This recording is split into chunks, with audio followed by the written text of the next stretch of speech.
नमस्कार।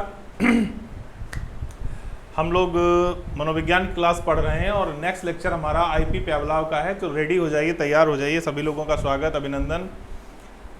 जल्दी से सभी लोग तैयार हो जाइए। आज हम लोग पैवलोव की क्लास पढ़ेंगे, पैवलोव के बारे में चिंतन करेंगे, क्या इन्होंने कहा और यहाँ से क्वेश्चन कैसे बनते हैं, किस प्रकार के आंसर हमें करने हैं।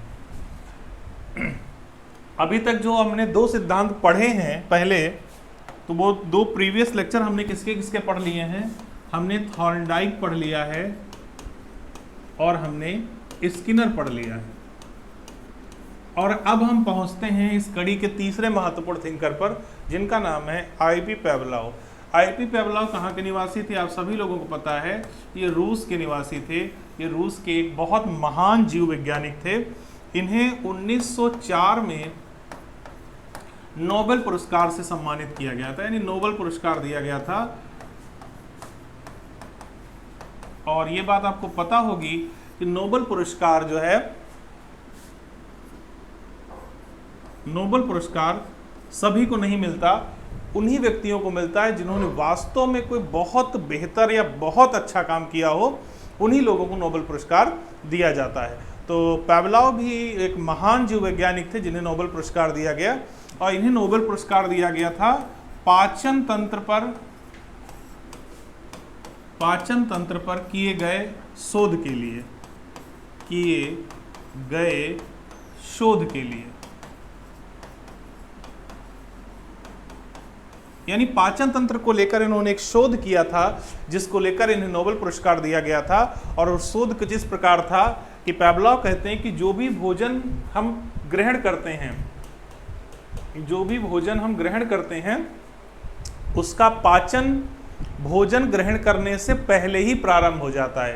यानी भोजन के बारे में जो हमारी सोच होती है, अगर हमने जिस प्रकार का उसको सोच लिया, जिस प्रकार हमने सुन रखा होगा, जिस प्रकार उस भोजन को लेकर हम रिएक्ट करते हैं, भोजन भी उसी प्रकार का रिएक्शन हमारे शरीर में करता है।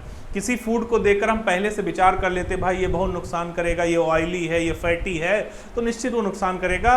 और अगर किसी फूड को देखकर लगता है नहीं ये तो हम बहुत खा लेते हैं, इसको हम आराम से हजम कर जाएंगे, तो उसे हम आसानी से हजम भी कर लेते हैं। तो कहने का मतलब 1904 में नोबेल पुरस्कार मिलेगा, वो बात यहाँ पर नहीं चर्चा का विषय है। नोबेल पुरस्कार से रिलेटेड हम लोग नहीं पढ़ेंगे, हम लोग इनका मनोविज्ञान में जो यूज है उसके बारे में पढ़ते हैं। तो मनोविज्ञान में पैवलोव ने क्या क्या बताया है, चलिए उस पर हम लोग चर्चा करते हैं। पैवलोव के सिद्धांत के प्रमुख दो नाम हैं। इसे शास्त्रीय अनुबंधन सिद्धांत कहते हैं। शास्त्रीय अनुबंधन सिद्धांत, क्लासिकल कंडीशनिंग थ्योरी के नाम से इसे जाना जाता है। इसे हम क्लासिकल कंडीशनिंग या अनुकूलित अनुक्रिया सिद्धांत भी कहते हैं।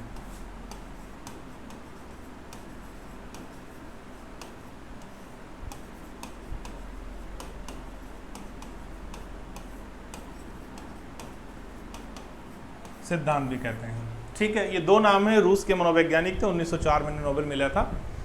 ये क्या कहना चाहते हैं, चलिए इन पर चर्चा हम लोग करें थोड़ा सा।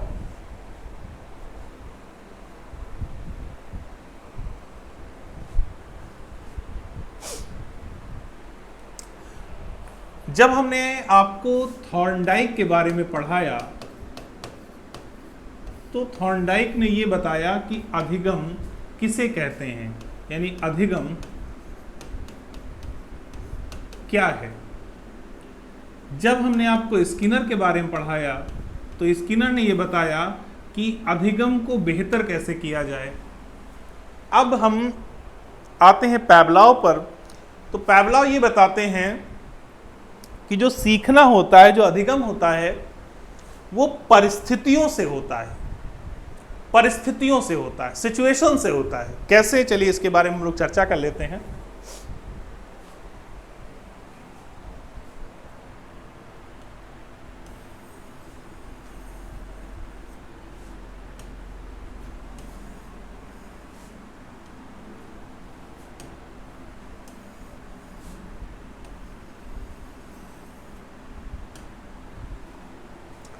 देखिए पैवलोव जो थे एक जीव वैज्ञानिक थे और जीव वैज्ञानिक थे, तो इन्होंने काफ़ी कुछ जीव विज्ञान के आधार पर साइकोलॉजी को प्रस्तुत किया है। पावलोव कहते हैं कि जो जीव होता है, कोई भी जीव है, वो मनुष्य है, कुत्ता है, बिल्ली है, बैल है, घोड़ा है, कोई भी जीव है, वो दो प्रकार की अनुक्रिया करता है। कोई भी जीव कितने प्रकार की अनुक्रिया करता है? दो प्रकार की। कुछ अनुक्रियाएं होती हैं स्वाभाविक अनुक्रिया,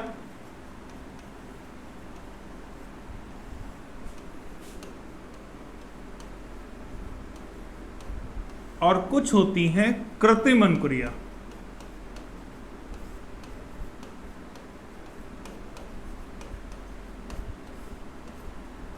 अगर हम इंग्लिश में कहें तो कुछ होते हैं अनकंडीशनल रिस्पॉन्स और कुछ होते हैं कंडीशनल रिस्पॉन्स, यानी कि स्वाभाविक अनुक्रिया और कृत्रिम अनुक्रिया। अंतर क्या होता है समझें इसको।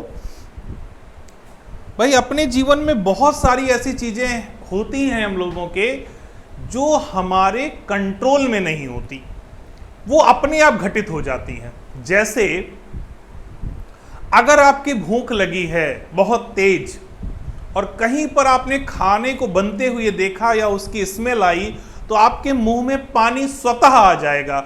आपको उसके लिए सोचना नहीं पड़ेगा कि पानी आए या ना आए, और ना आप पानी आने से रोक सकते हो। तो जो हमारे कंट्रोल से बाहर होती वो क्या कहलाती हैं? स्वाभाविक अनुक्रिया। जैसे अगर आप 2 रातें आप जग ली हैं और अचानक आपको अच्छा ठंडा सा एसी रूम मिल जाए, बेड मिल जाए, तो आप तुरंत सो जाओगे, क्योंकि वहां पर अपने आप को आप रोक नहीं सकते। तो ऐसी अनुक्रिया क्या कहलाएगी? स्वाभाविक अनुक्रिया कहलाएगी। आप रास्ते में जा रहे हैं, अचानक आपके पैर के नीचे रस्सी आई, लेकिन आपको लगता है कि कोई सांप आया और आप भाग लेते हैं, तो ऐसी अनुक्रिया क्या कहलाती है?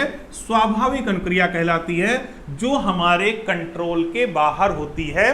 कहीं कहीं इन्हें सहज अनुक्रिया भी लिखते हैं हिंदी में, तो एक ही बात है, यानी कि सहज अनुक्रिया या स्वाभाविक अनुक्रिया। ठीक है, तो यानी ये हमारे कंट्रोल के बाहर होती हैं, इस पर हम कंट्रोल नहीं कर सकते, इसको हम रोक नहीं सकते, ये अपने आप घटित होती। बात समझ में आ गई होगी। लेकिन अब प्रश्न ये उठता है कि ये स्वाभाविक अनुक्रिया होती कब है? ये स्वाभाविक अनुक्रिया होती कब है? तो आप कहेंगे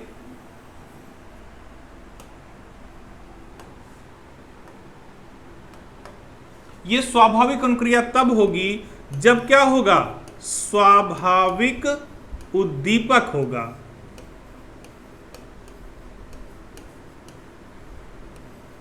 यानी स्वाभाविक अनुक्रिया तब होगी जब अनकंडीशनल स्टिमुलस होगा, क्योंकि थॉर्नडाइक के सिद्धांत में हम लोग ये तो समझ चुके हैं कि उद्दीपक से अनुक्रिया होती है।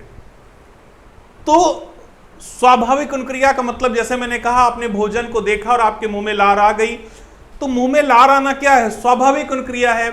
लेकिन मुंह में लार तभी आएगी जब आप भोजन को देखोगे या आप भोजन की स्मेल लोगे, तो भोजन क्या हो जाएगा? स्वाभाविक उद्दीपक हो जाएगा। क्यों स्वाभाविक उद्दीपक हो जाएगा? क्योंकि भूख एक जन्मजात गुण है, जन्मजात विशेषता है, इसलिए भोजन को देखते ही मुंह में लार आ जाती है। तो जहां पर यूसीएस होगा वहां पर यूसीआर होगा, यानी स्वाभाविक उद्दीपक स्वाभाविक अनुक्रिया उत्पन्न करते हैं। इतनी बात समझ में आ गई होगी आपके कि भाई हम रास्ते से जा रहे थे अंधेरे में और हमारे पैर के नीचे रस्सी आई, तो हम क्यों भाग लिए? क्योंकि डर के कारण भाग लिए, और डर क्या है? एक स्वाभाविक उद्दीपक है, और हमारा भागना क्या है? स्वाभाविक अनुक्रिया है। इतनी बात तो समझ में आ गई होगी। अब दूसरी तरफ नीचे आते हैं, यहां पर लिखा है कृत्रिम अनुक्रिया। अब कृत्रिम अनुक्रिया क्या होती है? ऐसी अनुक्रियाएं जो हम जान के करते हैं, चाह के करते हैं। जैसे मैं पढ़ा रहा हूं, आप बैठ के पढ़ रहे हो, तो ये मेरी कंट्रोल्ड है, मैं चाहूं तो पढ़ाऊं या छोड़ दूं, आप चाहे तो पढ़ें या छोड़ दें। तो ऐसी अनुक्रिया क्या कहलाती है? कृत्रिम अनुक्रिया कहलाती है। और ये कब उत्पन्न होती है? जब उद्दीपक कैसा होगा? जब उद्दीपक भी होगा कैसा? कृत्रिम उद्दीपक होगा।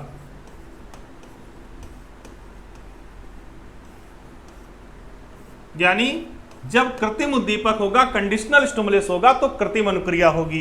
इतनी बात सबसे पहले आप लोग समझ लीजिए। अगर इसे आप नहीं समझ पाएंगे तो पावलोव का सिद्धांत समझना मुश्किल हो जाएगा। फिर समझिए, जब स्वाभाविक अनुक्रिया तभी होगी जब स्वाभाविक उद्दीपक होगा, कृत्रिम अनुक्रिया तब होगी जब कृत्रिम उद्दीपक होगा, और जब स्वाभाविक उद्दीपक होगा तो स्वाभाविक अनुक्रिया अपने आप हो जाएगी।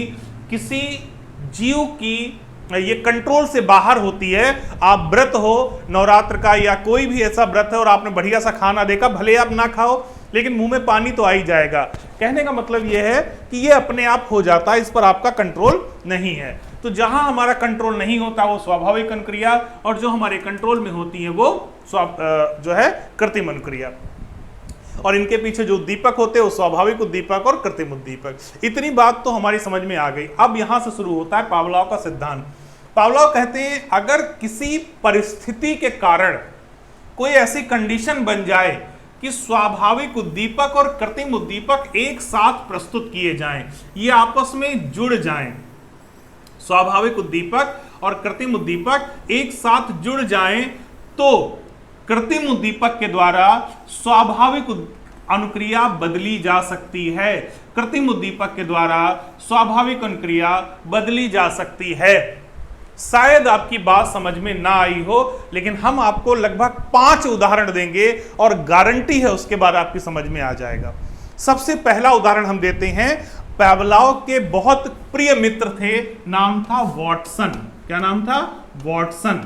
और वॉटसन के बारे में जानिए, इन्हें व्यवहारवाद का जनक कहा जाता है, व्यवहारवाद का जनक। ये जो है पावलोव के बड़े खास मित्र और सहयोगी थे। वॉटसन अपने बच्चे के लिए, इनका 11 महीने का बच्चा था, उसके लिए एक टॉय लेकर आए, खिलौना लेकर आए, जो एक रैबिट था, एक खरगोश था। यानी कि एक खरगोश का टॉय लेकर आए अपने बच्चे के लिए, और इसकी खासियत क्या थी? इसमें बाल बहुत बड़े बड़े थे। ये प्लास्टिक का खरगोश था, इसमें बाल बहुत बड़े बड़े थे, और इन्होंने अपने 11 महीने के बच्चे को ये खिलौना दे दिया कि बेटा इससे खेलो। लेकिन कुछ खासियत इस खिलौने की थी, बच्चा जब इस खिलौने के बालों में अपने हाथों को डालता था, बच्चा जब इस रैबिट के, इस खरगोश के बालों को सहलाता था, तो इस खरगोश से एक डरावनी आवाज आती थी, और उस डरावनी आवाज से बच्चे का हाथ हट जाता था। किसी के साथ होगा, अगर आपको भी दे दिया जाए और अचानक डरावनी आवाज कहीं से आएगी तो आपका हाथ क्या होगा? हट जाएगा झटके से। तो बच्चे का हाथ हट जाता था, और कुछ दिनों बाद ऐसा हुआ कि बच्चा कोई भी बाल वाली चीज को छूता तो उसका हाथ अपने आप हट जाता। ठीक, यानी बच्चे के अंदर ये डर आ गया कि बाल वाली चीज से एक डरावनी आवाज निकलती है। अब यहां पर आते हैं, यहां पर अगर हम देखें तो बच्चे का हाथ का हटना क्या था? स्वाभाविक अनुक्रिया थी। क्यों स्वाभाविक अनुक्रिया थी? क्योंकि उससे एक डरावनी आवाज आ रही थी। तो डरावनी आवाज स्वाभाविक उद्दीपक था, बच्चे के हाथ का हटना स्वाभाविक अनुक्रिया थी। लेकिन बाल क्या थे? कृत्रिम उद्दीपक था। बाल से किसी का हाथ नहीं हटता, मैंने पहले कहा, ये कंट्रोल्ड होती है। लेकिन धीरे धीरे जब ये दोनों चीजें साथ साथ प्रस्तुत की गई तो क्या हुआ कि वो बाल से डरने लगा। यानी डर आना चाहिए था आवाज से, और डर आ कहां से रहा है? बालों से आ रहा है। यानी कृत्रिम उद्दीपक से स्वाभाविक अनुक्रिया उत्पन्न हो सकती है, ऐसा मानना था पावलोव का। अब आपकी समझ में 20% बात आ गई होगी, धीरे धीरे इसको बढ़ाते हैं। एक व्यक्ति को मृत्यु दंड की सजा दी गई कि भाई हम आपको मार देंगे, और एक तारीख बताई गई, कोई भी तारीख बताई गई कि हम आपको 10 जुलाई को मृत्यु दंड देंगे। मान लेते हैं आप, किसी व्यक्ति से कहा गया कि आपको 10 जुलाई को मृत्युदंड दिया जाएगा और एक जहरीले सांप से आपको कटाया जाएगा, और डेली उससे कहा जाता था कि अब 5 दिन बचे, अब 4 दिन बचे, अब 3 दिन बचे, आपको सांप से कटाया जाएगा, आप मर जाओगे, ऐसी बातें उसके सामने रखी जाती थी। अब क्या हुआ? जिस दिन उसकी मौत का दिन था, उस दिन उसकी आंखों को बांधकर काली पट्टी से सांप से न कटाकर एक पिन चुभोई गई और सांप की आवाज निकाली गई, और जो ही पिन चुभती है उस व्यक्ति की मृत्यु हो जाती है। अब सोचिए, यहां पर किसी का मरना क्या है? स्वाभाविक अनुक्रिया है। और विष यानी पॉइजन क्या है, स्वाभाविक उद्दीपक है, तो विष से मरना चाहिए था, स्वाभाविक उद्दीपक से स्वाभाविक अनुक्रिया होनी चाहिए थी, लेकिन हुआ क्या, पिन के चुभने से वो व्यक्ति मर गया। यानी पिन क्या थी, यहां पर कृत्रिम उद्दीपक थी, तो यानी कि कृत्रिम उद्दीपक से स्वाभाविक अनुक्रिया उत्पन्न हो गई। अब क्वेश्चन आता है ऐसा क्यों हुआ, ऐसा इसलिए हुआ क्योंकि पावलोव कहते, यही इनका सिद्धांत है, जो बात मैं कहने जा रहा हूं, कि उस व्यक्ति के माइंड ने, उस व्यक्ति के मस्तिष्क ने एक अनुबंधन कर लिया कि मुझे सांप ने काटा होगा, यानी उस परिस्थिति के साथ जुड़ गया कि मुझे सांप ने काटा है, और माइंड ने इस प्रकार की एनर्जी जनरेट की कि उस व्यक्ति की मृत्यु हो गई। तो 40 से 50% बात आपकी समझ में आ गई होगी। अब आते हैं पावलोव के प्रयोग में। आपको पता है पावलोव का प्रयोग क्या था, एक कुत्ते को, इन्होंने प्रयोग किस पर किया था, नोट कर लीजिएगा, कुत्ते पर प्रयोग किया था। एक कुत्ता था, थोड़ी देर के लिए अब ये वाटसन को हम यहां से हटा देते हैं।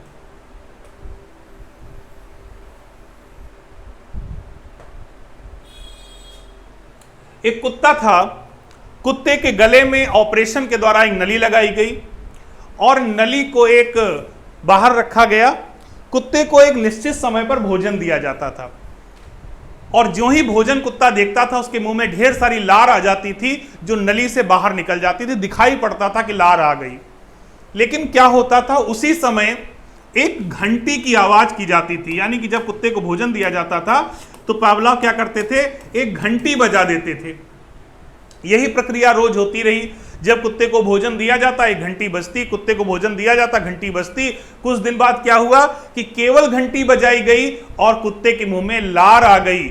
अब यहां सोचिए, लार क्या है, स्वाभाविक अनुक्रिया है, किससे आनी चाहिए थी, भोजन से, यानी स्वाभाविक उद्दीपक स्वाभाविक अनुक्रिया उत्पन्न करता है, लेकिन घंटी की आवाज से लार आ गई, यानी जो कृत्रिम उद्दीपक कृत्रिम अनुक्रिया उत्पन्न करता था वो बदल गई किसमें, स्वाभाविक अनुक्रिया में। इसका मतलब है कि कृत्रिम उद्दीपक के द्वारा स्वाभाविक अनुक्रिया को भी बदला जा सकता है, उसे परिवर्तित किया जा सकता है।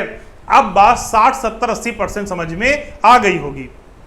अगर अभी भी नहीं समझ में आई है तो ऐसे समझिए, कोई भी अंधविश्वास ले लीजिए, बचपन से हमसे कहा जाता है कि बिल्ली अगर रास्ता कट गई तो नुकसान होगा, बिल्ली अगर रास्ता कट गई तो आपका नुकसान हो जाएगा, बनता काम बिगड़ जाएगा, और हमारा माइंड उस चीज को सच मान लेता है कि हाँ भाई बिल्ली अगर रास्ता काट गई तो हमारा नुकसान होगा। और होता भी यही है कि किसी दिन बिल्ली रास्ता काट जाती है और हम कहीं ना कहीं नुकसान में आ जाते हैं, क्योंकि हमारा माइंड अनुबंधन कर लेता है उस चीज के साथ, उस चीज के साथ अपने आप को जोड़ लेता है।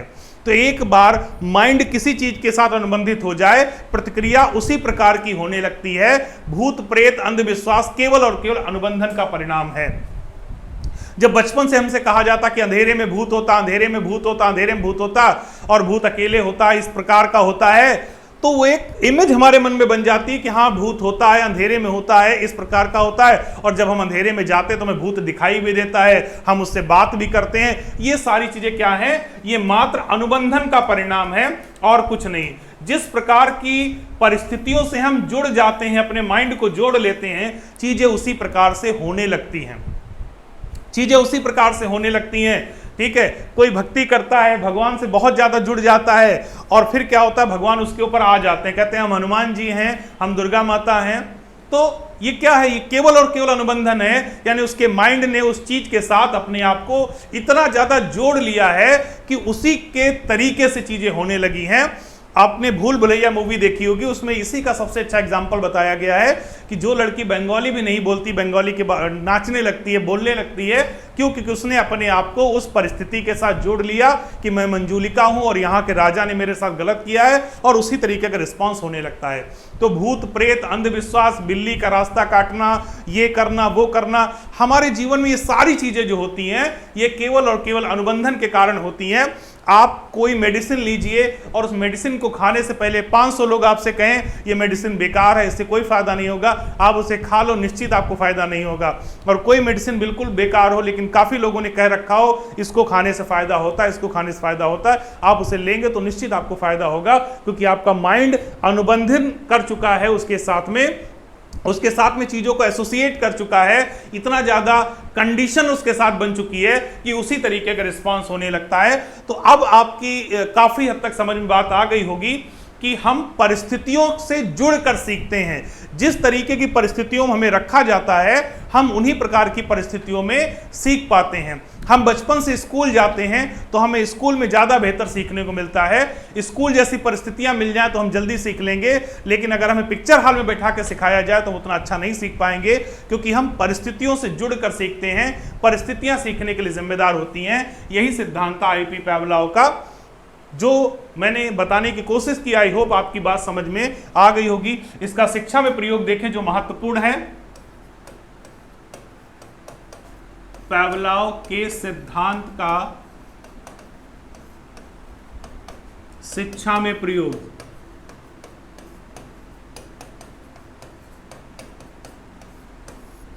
सबसे पहला जो केंद्रीय विद्यालय में पूछा गया है, आदत निर्माण,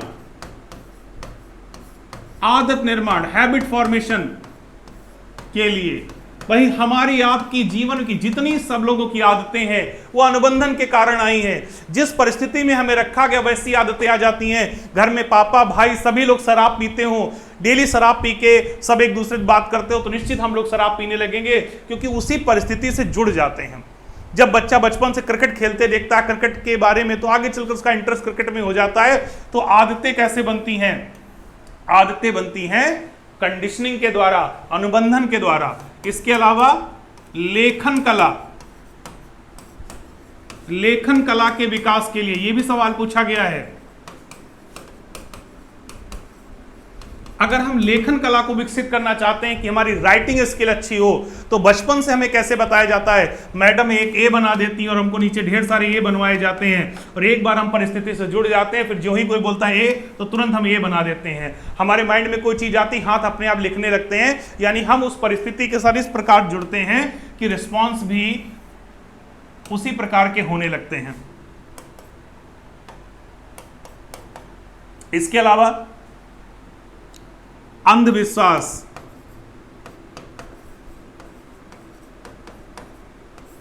डर जैसी समस्याओं को दूर करने के लिए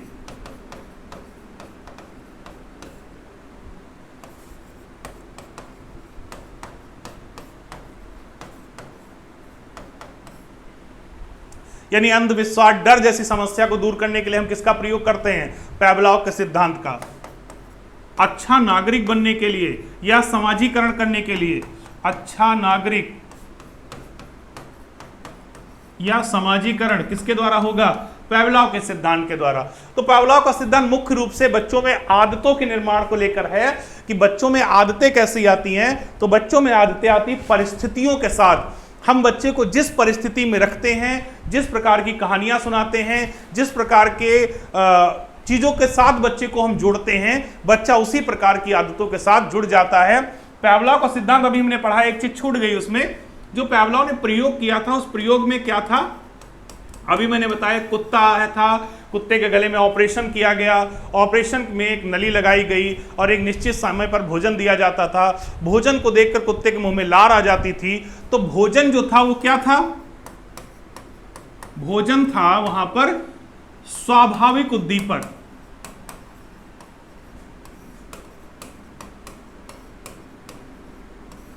ठीक, लार क्या थी? स्वाभाविक अनुक्रिया। लेकिन बाद में क्या हुआ? बाद में घंटी बजी, तो घंटी क्या थी? कृत्रिम उद्दीपक। और घंटी से लार आ गई, तो लार क्या हो गई वहां पर? कृत्रिम अनुक्रिया।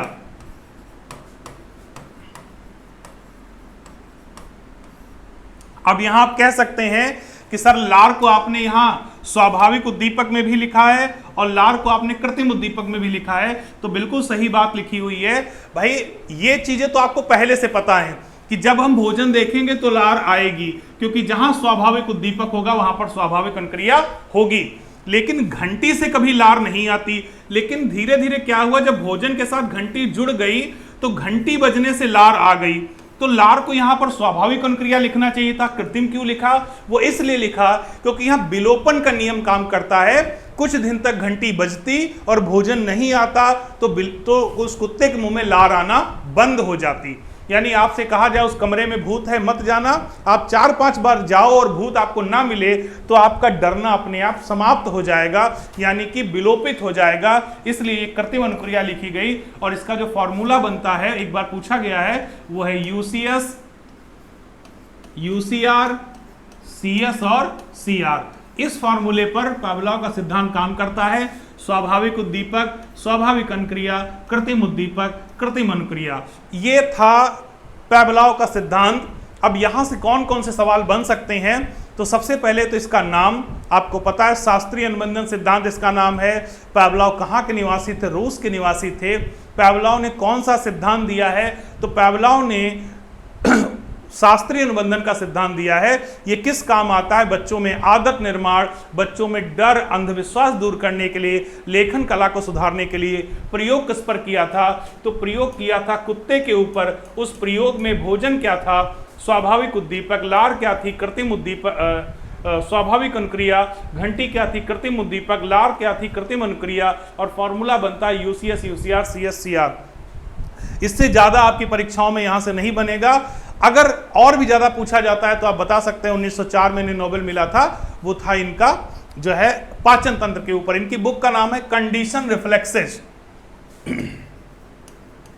हालांकि पूछी नहीं जाएगी, कंडीशन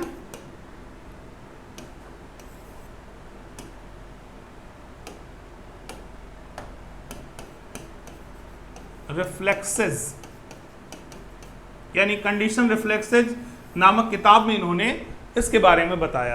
तो पावलोव का सिद्धांत छोटा था, यहीं से कंप्लीट होता है। नेक्स्ट लेक्चर में हम लोग कोहलर की तरफ बढ़ेंगे, कोहलर के बारे में आपको बताएंगे। तो पावलोव का सिद्धांत इसी के साथ कंप्लीट होता है।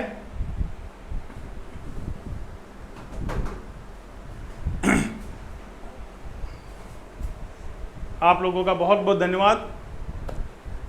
नमस्कार, जय हिंद।